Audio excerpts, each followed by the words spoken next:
What's up, Financial Ox? So in today's video, we're going to be going over the worst resumes of 2024. Let me go ahead and bring up this screen right here so you guys can kind of see some of this. I haven't seen the actual resume types, but I'm pretty sure I'm going to agree with a lot of these. Pretty sure I probably talked about half of these and some other, videos talking about resumes and whatnot.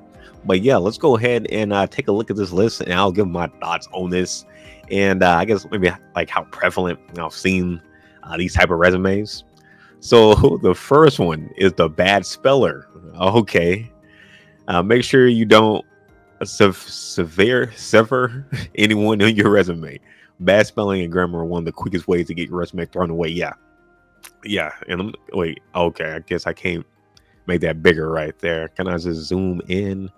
Let me just zoom in for you guys real quick so you guys can see this right here. But yeah, having having bad spelling on your resume can definitely be an easy way for your resume to get thrown off, because it's like, hey, you didn't even take the time to actually look over this at least twice.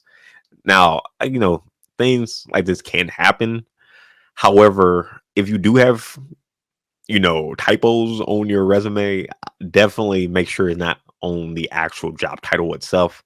Like this one, server, or like this severe without the R, for example. You definitely want to have, something along those lines. Okay, look at that, server with a U instead of an E. I didn't even see that the first time. I was paying attention to the first one, but that's something that you definitely want to take a look at. And you can use Chat GPT if you wanted to. You can copy and paste your resume, or copy and paste each section, and then ask Chat GPT, for example, if there are any typos in this. But if you're writing it like on Microsoft Word, for example, you should get like a little red line underneath the word, like letting you know that that word is either spelled wrong or something off with that word. The next one is the amateur graphic designer. Okay. Yeah, we got a lot of different graphics and stuff going on. I know in the US, for example, we don't have pictures of ourselves on our resumes. Like that's not like a common thing to do at all. I guess overseas it is more common to have your picture there. However, I don't think it's common to have all the other stuff like the customer, what do go sales, the name, and then you have it with the shadow right below it. It's a lot of different stuff going on, and you got the even though this looks cool, there's a lot going on. You got the money, like this is like some random graphics there. I guess to show that he makes money. Yeah, I can see why a employer would not want to hire this. In the U.S., for sure not. You got graphics on here, and then you got the columns. That's another red flag too, especially with the ATS systems now. Like it would be very hard for it to like decipher your information correctly. So yeah, that's a like several red flags I kind of just talked about right there. So definitely avoid all of those. Let's see the next one, the non-achiever. Okay, and what is this? Customer service rep, pronats, customer service rep. Okay, employers want to know the specifics. Okay, responsible for receiving calls, tasked with updating, try to create positive rapport, use software to log customer feedback, handled incoming calls. Okay, yeah. So that does look very bland. Yeah, this looks very bland. Responsible for receiving calls from customers. Like that's another thing I've talked about before on resumes. When you're creating these resumes, you want to like show how you're again like how you're helping the company, or how you've improved the company in some way, how you improve maybe customer satisfaction in some way. Hopefully giving it like a percentage wise, for example, or something like that that has like a tangible number or something close to it.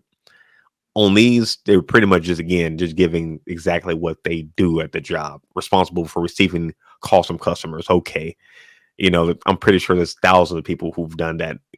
Like, what sets you apart from everybody else? That's what you kind of had to remember when you're working on these resumes. So yeah, I can definitely see that being a red flag. And again, you can just copy and paste this, put down Chat GPT, ask Chat GPT, hey, how can you make this sound more professional for a job resume? I'm looking for XYZ type of job.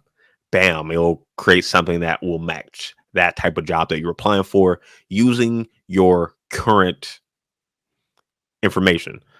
And if there was a way I can copy and paste this, I would I would just copy and paste it on there, and kind of just show you guys like that. And yeah, good. Okay, yeah, look at this. Like an example. Good experience bullet. Develop a new sales strategy generating over $47,000 in revenue. Again, giving you a tangible number. How you helped out the company versus the red, responsible for increasing sales. Yeah. Obviously, if I'm looking at this as an employer, somebody's got on the left and doing way more than the guy on the right, for example. The font abuser. Oh, yeah, yeah, yeah. This should be probably number one. I've never seen this on a resume. I guess abusing the fonts, but yeah, it looks bad. First, I look kind of hard to read, and it doesn't look professional. It looks like a kid, like a 5-year old, created this. I would, if I was a person who was looking at this, I would for sure toss this aside. Just like it's just a lot going on, and the fun is bad. Oh, man, that fun is bad. It's kind of man, I do not like that fun at all. But again, it just makes it harder to read as well. And I wonder how this also works with the ATS systems too. But I know for eyesight wise, like human eyes, yeah, this is like a no bueno. You want to keep something more standardized. I forgot the one I used on mine. I know I talked about it before, but like I believe Arial is pretty good, and like the default Microsoft Word is actually pretty good. But I have another one. I know Calibri, something like that, like the C1 font. I think that's like the default. But it's another one I use. I think that starts with like a G, like Gromond or something that looks nice, concise, and it looks good even in small text, so that you can add more words into your resume. So you can have more information there without looking bad at the same time. So yeah, that's another one you want to watch out. Bad Papyrus, Comic Sans, Impact. Okay, watch out for those good ones. Yeah, Times New Roman. Okay, Georgia. Yeah, Times New Roman. Yeah, that's the other one I was thinking of. Calibri. I could be saying that horribly wrong. Cambria, etc., etc. And then the gamer. Okay, let's see. Before we even read anything, let's see what this is about. Looking for. Okay, I don't like the boxes. It's the first big thing I don't like because again, it's going to be hard for like the ATS system. They don't like all the extra stuff on there. The objective, yeah, seeing that too, like the qualification, the objective in the black like this, it would be better with no boxes and bars. Looking for a good sales manager position where I can apply my skills. No office experience yet, but I'm a hard worker and have what it takes to get the job done. I would rewrite that too. No office experience yet. I wouldn't even put that you don't have any office experience. Don't put that on there. If they having difficulty, they can just copy and paste in ChatGPT if they really wanted something quick. But I feel like you don't really need ChatGPT for that. You can just remove that part out on that. Let's see. Under no circumstances does your KDR belong on your resume. Okay, well, you killed up the ratio. Founding one of the best RuneScape clans in the history, well over 400 members and 300. Oh, okay. Leadership, dedication. Okay, talking about him. Okay, so by the gamer, they actually mean they were actually putting in stats from games. Interesting. I've never seen that before. But yeah, you don't want to put like like relevant things. Like, why is it okay to add hobbies to your resume? They're relevant to the job. Yeah, they're relevant to the job. It's like me, like putting like, hey, like I was a chess like champion in elementary, from like 5th and 6th grade. I well, I beat like let's say 15, 20 people on my freshman year in college. I mean freshman year, first semester chess class, like kind of like stuff like that. Yeah, like why is this even relevant to the job? Definitely definitely watch out for that. And if you do add anything, I guess gaming wise, be sure that it's related to the job, I guess, in itself. And even still, I wouldn't unless like maybe like I know like my friends going to be looking at the job resume and I already have the job and it's already in the bag and I'm kind of just being funny. And even then, I still be wary of that. So yeah, I watch out for that. The autobiographer. Oh wow, yeah. So I'm assuming this is a person who has written their whole life story. We got 3 pages. It's already too long. 1 page is good. 2 pages is actually not bad either. I guess depending on what type of job you're in. at least for tech, having two resumes isn't bad. That's how I got mine. But yeah, once you're doing three, four, five, six, yeah, you kind of just yeah, it's just too long. Yeah, too long. Like no human wants to go through all of this. Yeah, so yeah, it's just too long. You don't want to waste your time on that. The buzzwords enthusiast. So okay, so it's a whole bunch of buzzwords. Yeah, you gotta watch out for that too. And yeah, impressive as being a thought leader sounds not likely to land you a job. Okay, regional motivated go getter with robust experience in maximizing synergy in businesses. Naturally detail oriented and a self starter. Hire me to drive results and achieve quantable goals. And let's see, regional at Cheesecake Factory. Okay, develop holistic solutions, train new employees to think innovatively, pioneer, recognize a thought leader. Okay, yeah, recognize a thought leader in the food and beverage industry due to my ability to think outside the box, masterminded, and launch game changes. Okay, yeah, yeah, kind of just going overboard. So yeah, you can go underboard and you can go overboard with some of the words that you use.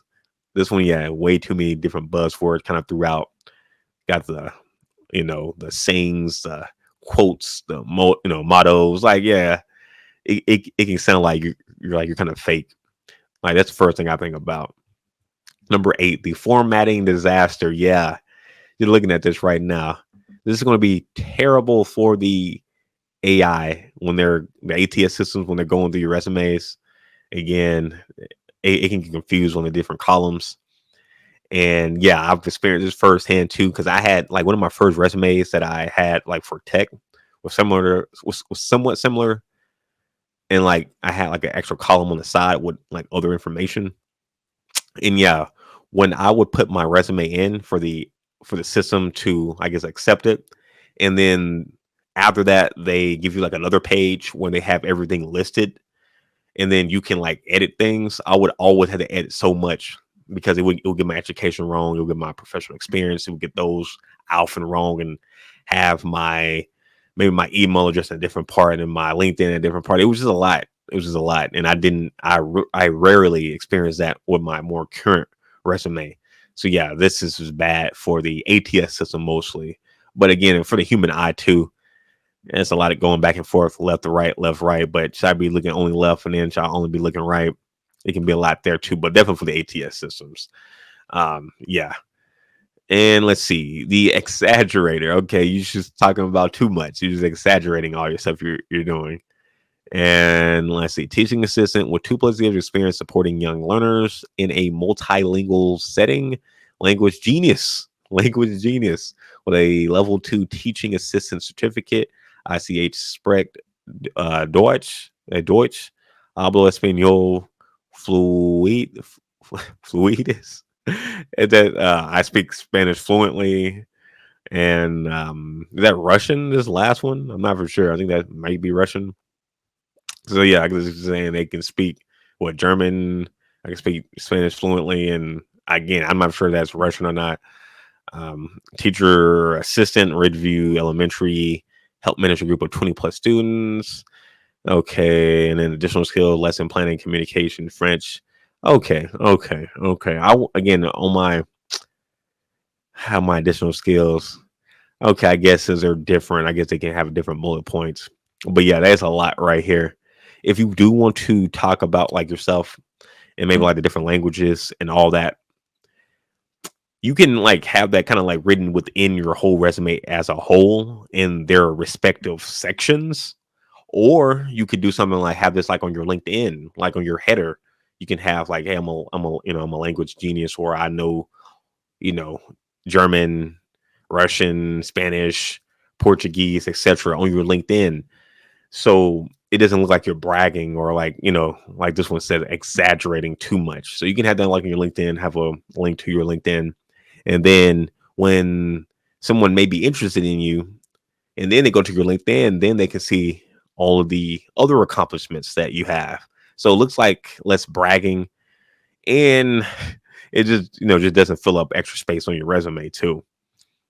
10, the overshare. Okay, you're sharing too much. Yeah, I look at this. The first thing I saw was a vegan. That's the first thing I saw about me, vegan. Thrill seeking single dad of two Why do we need to know that you're vegan or a thrill seeking single dad of two children or their ages 10 and 13? Like, yeah, you just giving like way too much information. When I'm seeing this right now, and I'm trying to put my hat on as if I was a employer. If I was an employer and I see this, I'm gonna be like, hey, you know what? This guy's sharing a lot of information right here. What to say that if he started working with us, he or she wouldn't also be sharing a lot of information? What if he, spills the beans on like this secret project that we're doing? Or what if we have like a one-on-one conversation and, that person may be more likely to tell that private conversation between us to everybody because they're already oversharing on their own selves on their resume, and that's just like the beginning, like the tip of the iceberg. It can get a whole lot worse. So yeah, that's just some of the stuff I'm kind of thinking of putting the interviewer hat on this. So yeah, you don't need to share all your information at all. No one doesn't need to know your political this, you're a vegan, how many kids you have, if you're a single dad or not. Way too much. And then, like, I guess it's the last one, the dramatist. Yeah, the dramatist. All right.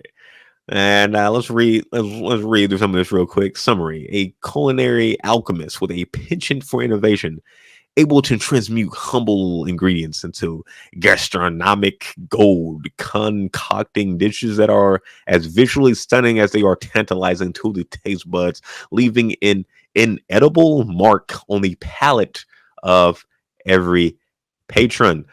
Now, yeah. Even though that would look great for a book and it's super detailed, and I'm actually kind of hungry after reading that. Yeah, that's too much. And as you guys can see, from flipping burgers to flipping through the stores, yeah, yeah. Again, you like when people like sifting through these resumes, like they're maybe 10, 15 seconds, they're just going through it. With this, you really got to focus on reading each individual word because each individual word is a very good description. Don't get me wrong, but not for a resume. You need something that's easy. You need to write things in more layman's terms that people of any caliber are able to read and at least understand for the most part, but definitely be able to read quickly. Read quickly, read quickly, read quickly, read quickly. You got to get them in that 10, 15 seconds, get them hooked. So then when they go back through your resume, then they can kind of read more into depth. But you want to get them quick. This is not quick. This makes me want to, again, eat really good book, but this is not quick. And yeah, look at that. From flipping burgers to flipping through the source, attempting to make your past experience sound more impressive using flowery language. Everyone does it. However, this candidate takes to the next level. Yeah, like all the words, like maybe a culinary alchemist. Okay, and then maybe that would be like the only, you know, more descriptive word, and then maybe like tantalizing to the taste buds, and then everything else kind of more in layman's terms. So yeah, that's something to think about. Also, too, I just want to make a quick note for like tech. Like if like a lot of these different fields, but especially tech, you may be dealing with people who are technical and non-technical. So being able to express things or explain things in a way that anybody can understand is definitely a good key. It's something that you guys want to definitely look into as well.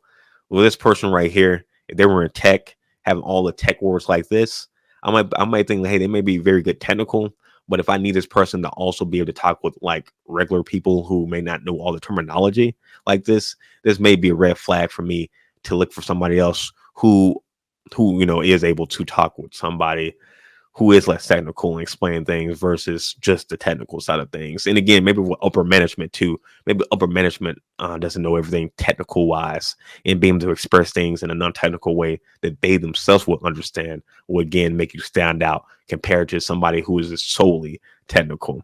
But yeah, guys, that's the 11 worst resumes of 2024.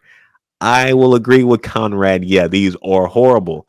Definitely don't do any of these. If you do any of these, after watching all my YouTube videos, you deserve whatever happens to you because this is crazy. Hopefully, some of my explanations, some of these you've been reading, have been good explanations on why you shouldn't.